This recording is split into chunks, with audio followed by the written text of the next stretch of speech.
एक फॉर्मेलिटी करके आए हैं, तो ऐसे मंत्री को मैं सलाम करता हूं और कहता हूं कि आप इस्तीफा दे दो। इस्तीफा दे? हाँ, इस्तीफा दे दो साफ साफ। जब हमारे लिए नहीं हो तो तुम प्रदेश के लिए क्या होगे? जिताया हमने, ताली मंत्री बने या ताली हमने पीटा, हम आशा लगाए रखे, हमारे जमीन पे पनपे पल पे एक सामान्य गरीब घर का आदमी थे और अचानक हमारे जिले वालों ने चंदा दे के आपको महान बना दिया। तो आप जब जिले वालों के लिए नहीं हो तो आपको सलाम करता हूँ। कचहरी के वकील धरना प्रदर्शन कर रहे हैं, तो ये चाकू की घटना अरब की घटना है, ये तालिबानों की है, ये भारत में कैसे आ गई? अरे भैया जल्दी रोको, नहीं सबके ऊपर, सबके बेटों के ऊपर चाकू चल जाएगी। हत्यारों को जल्दी फांसी की सजा सुनाओ, सबके बेटों के ऊपर चली जाएगी। सब बच्चे अकेले जा रहे हैं।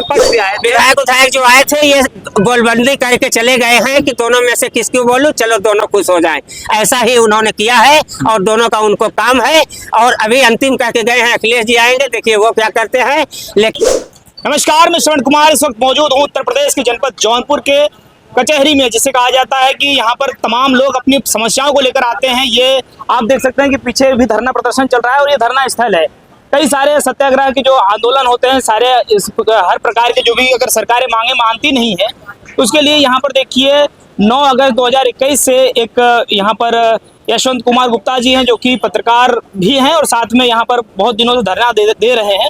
और साथ ही साथ वर्तमान समय पर जिस प्रकार से अनुराग यादव की हत्याकांड का मामला जब सामने आया, इसको लेकर के यहाँ पर जज सिंह अन्ना, जो कि वर्तमान समय पर 4 दिनों से यहाँ पर अनशन पर बैठे हैं, आमरण अनशन पर बैठे हैं, लेकिन कहीं ना कहीं सरकार की जो आंखें हैं वो उस मामले की तरफ उठ नहीं रही है, दिख नहीं रही है। और जो कार्रवाई होनी चाहिए उस प्रकार का कार्रवाई हो नहीं पा रहा है। सरकार की तरफ से हो चाहे प्रशासन की तरफ से हो, खाली खाना पूर्ति का काम किया जा रहा है। जिस प्रकार से देखा जा रहा है कि आगे आने वाले समय पर अगर परिवार को न्याय नहीं मिल पाएगा तो परिवार भी कहीं ना कहीं इसी प्रकार से अनशन के लिए बैठने पे बड़ा ही मजबूर होता हुआ दिखाई दे रहा है। लेकिन उसी यहाँ पर बैठे हुए जो जज सिंह अन्ना है, आइए इनसे जानते हैं कि क्या इनकी मांगे हैं। 10 सूत्री मांगों को लेकर के ये बैठे हुए हैं और जानने का ये भी प्रयास करेंगे कि इस प्रकार से एक 17 वर्षीय ताइक्वांडो खिलाड़ी, जो कि अनुराग यादव जिसका नाम था, और बड़ी बेरहमी तरीके से उसकी गर्दन काट दी जाती है और गांव के अंदर मातम पसरा हुआ है। गांव के लोग जो है सन्न है ये देख करके कि इस प्रकार की हत्याकांड के बाद में भी सरकार बड़ी कार्रवाई क्यों नहीं कर रही है, क्या कारण है। और जिस प्रकार से अखिलेश यादव का ट्वीट जो है, अन्य मामलों को लेकर के धड़ाधड़ ट्वीट आता रहता है, लेकिन इस मामले को लेकर कि वो दबे क्यों हैं, अपनी बातों को उस तरीके से नहीं उठा रहे हैं जिस प्रकार से तमाम लोगों के लिए आवाजें उठाते रहते हैं। क्या यह जिस प्रकार से स्वजातीय मामला होने के कारण से हो सकता है कि उनका ट्वीट दोबारा से नहीं आ पा रहा है? क्या पूरा मामला है, इसे लेकर के जज सिंह अन्ना बैठे हुए हैं। आइए सीधा इनसे जानते हैं और जानने का प्रयास करते हैं कि क्या इनकी सूत्री मांगे हैं। स्वागत है भैया। हमारी 10 सूत्री मांगे हैं। पहली मांग है कि अनुराग के परिजन को 20 लाख रुपए आर्थिक सहायता प्रदान किया जाए। 20 लाख, 20 से 25 दिया जाए, उससे कम न दिया जाए। और हत्यारों को भारत की सबसे अंतिम सजा जो है भारतीय संविधान में वो दिया जाए। जो हत्या करने वाला है उसको फांसी और शेष को आजीवन कारावास दिया जाए। और हमारी मांग है कि अनुराग की 5 बहनें हैं, एक ही भाई था, समाप्त हो गया, और 5 बहनें हैं, 5 में 3 विवाहित, 2 अविवाहित हैं। तो सरकार जो है उनके विवाह का भी खर्चा प्रदान करे और सरकार जो है उनको एक नौकरी प्रदान करे। एक नौकरी प्रदान करे। नौकरी पहले तो नौकरी प्रदान करे। नौकरी नहीं प्रदान करेगी तो उसका परिवार घुटने टेक देगा, मर जाएगा। सब पुत्र वियोग में चारपाई पकड़ चुके हैं और परिवार की सुरक्षा के लिए, डर भय के लिए जो हत्यारों की धमकी मिल रही है, तो एक सख्त लाइसेंस दिया जाए। ये भारतीय संविधान में है, तो आपको देने में क्यों नहीं लग रही है? और अनुराग यादव के नाम से माननीय गृह मंत्री जी, आप जौनपुर में हैं, उसकी एक तस्वीर बनवाइए और एक स्टेडियम का नाम अनुराग यादव स्टेडियम रखा जाए। क्यों भैया, गलत मांग है? छोटी ही है ना, तो छोटी मांग से ये क्यों बड़ी मांग समझते हैं? घड़ियाली आंसू बहा रहे हैं। बोल दीजिए, अभी तो लड़का वॉलीबॉल का प्रांतीय लेवल का खिलाड़ी है। और देखिए अभी आज कचहरी में बहुत बड़ा धरना प्रदर्शन चल रहा है। रोहित चौहान पिता के सामने चाकू से गला रेत दिया गया। रोहित चौहान और पूरा कचहरी के वकील धरना प्रदर्शन कर रहे हैं। तो ये चाकू की घटना अरब की घटना है, ये तालिबानों की है, ये भारत में कैसे आ गई? अरे भैया जल्दी रोको, नहीं सबके ऊपर, सबके बेटों के ऊपर चाकू चल जाएगी। हत्यारों को जल्दी फांसी की सजा सुनाओ, सबके बेटों के ऊपर चली जाएगी। सब बच्चे अकेले जा रहे हैं पढ़ने, खेल के मैदान में अकेले जा रहे हैं, और विपक्षी ज्यादातर अकेले ही बच्चे हैं भी, 50% तो अकेले बच्चे हैं। तो हमारी मांग है कि ऐसे परिवार को तत्काल जो है मांगे मानी जाएं।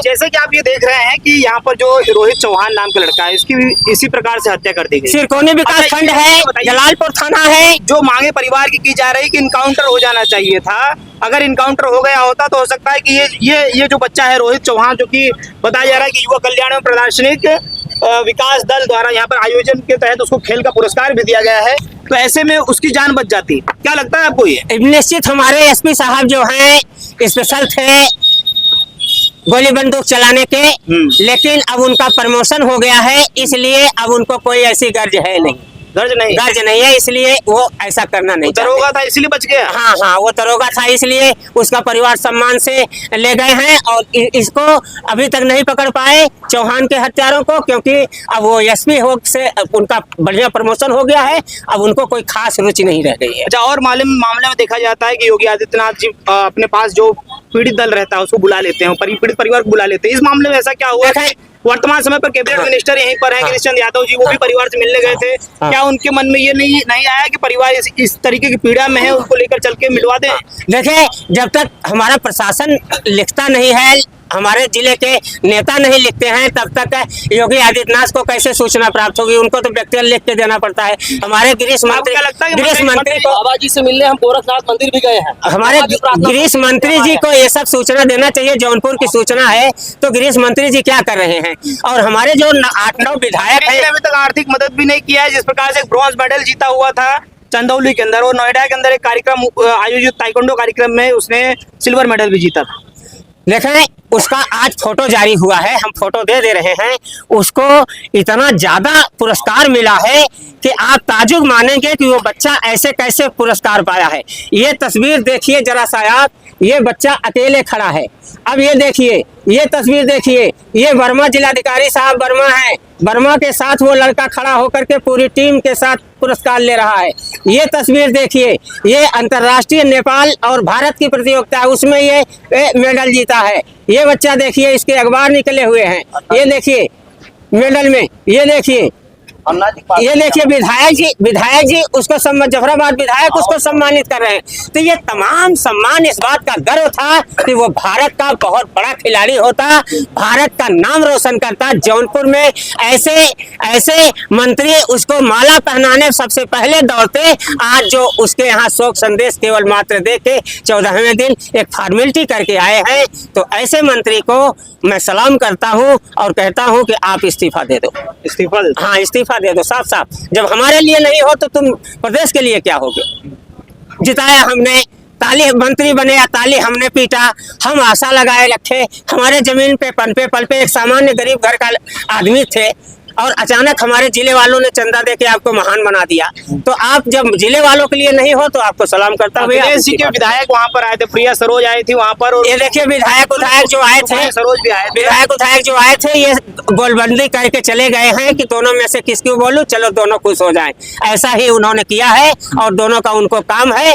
और अभी अंतिम करके गए हैं, अखिलेश जी आएंगे, देखिए वो क्या करते हैं। लेकिन उनकी पार्टी के लोगों को ये है चाहिए कि जो सत्य की राह में चल रहा है उसको अपने पार्टी में रखिए। क्या तमाम जो नेता हैं, जो उपचुनाव चल रहा है इसलिए कहीं व्यस्त हैं ये इस मामले पर? अरे व्यस्तता सरकारी कामकाज बंद होगा, पार्टी का कामकाज, घरेलू कामकाज बंद हो जाएगा। इतना उपचुनाव चल रहा है कि आपका हर आदमी दौड़ रहा है और भोजन नहीं कर रहा है, घर का कामकाज नहीं कर रहा है। तो ऐसा नहीं होता है, उनको आना चाहिए था। हाँ, तो ये जो आप कितने दिनों से यहाँ पे? हमारा चौथा दिन है और हम कम से कम 10 दिन तक जिंदा रह सकते हैं बिना पानी के, और हम रहेंगे 10 दिन तक रहेंगे। हाँ, और हमारे साथ प्रधान है, प्रधान जी तो पहले दिन से लगे, पूरा परिवार भी आ रहा है। हम तो ये पूछ रहे हैं, बहुत से लोग, 300 लोग हमारे साथ। यहाँ पर जिस प्रकार से जो वहाँ मकान अवैध रूप से बना हुआ है, ग्राम सभा की संपत्ति पर, उस पे आपकी क्या राय है? उस पे बुलडोजर चलना उसको चाहिए?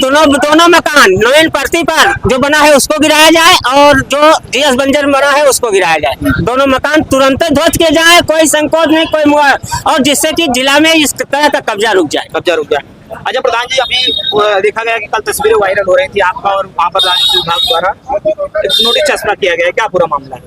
उसमें ऐसा था कि जो कार्रवाई किए थे उसमें नोटिस चिपका दिए हैं, उन्हें जुर्माना भी लगाए हैं, 76,900 कुछ रुपया है। अच्छा, उसके बाद जो है कार्रवाई चालू हो गई है और आश्वासन भी है कि ज़्यादा से ज़्यादा 10 से 15 दिन में मकान ध्वस्त हो जाएगा। और हम लोग चाह रहे हैं कि वहाँ ध्वस्त होके उसका उस अनुराग का एक प्रतिमा बन जाए। और जैसे बाकी जो मांगे हैं, बाकी मांगों को लेकर के अगर सरकार उसे पूरा नहीं करती है तो इसी प्रकार से जैसे यहाँ पे जज अन्ना जी बैठ गए हैं धरने पर, परिवार और आप लोग धरने पे बैठेंगे? एकदम बैठेंगे। अगर नौकरी हम लोग मांगे नहीं पूरा करेंगे तो हम लोग धरने बैठ जाएंगे। देखो परिवार अभी चारपाई पे है, सब बिखरे पड़े हैं, पुत्र वियोग में रो रहे हैं, तो उनको लाना उचित नहीं। परिवार के उनके पिताजी आए थे, बहनें फोन कर रहे हैं मैं आऊंगी, हम लोग रोक रहे हैं क्योंकि परिवार के साथ यहाँ पे चारपाई लाना ठीक नहीं है। इसलिए प्रधान जी अकेले जिम्मेदारी संभाले हुए हैं। अजीत नेता किसान यूनियन आए थे, बहुत से भैया 300 लोग रोज खड़े हैं यहाँ पे धरने में। तो धरने में इतना ही मांगे मान ली जाए, अब परिवार यहाँ आके बैठेगा तभी मानोगे। अब तक आपके धरने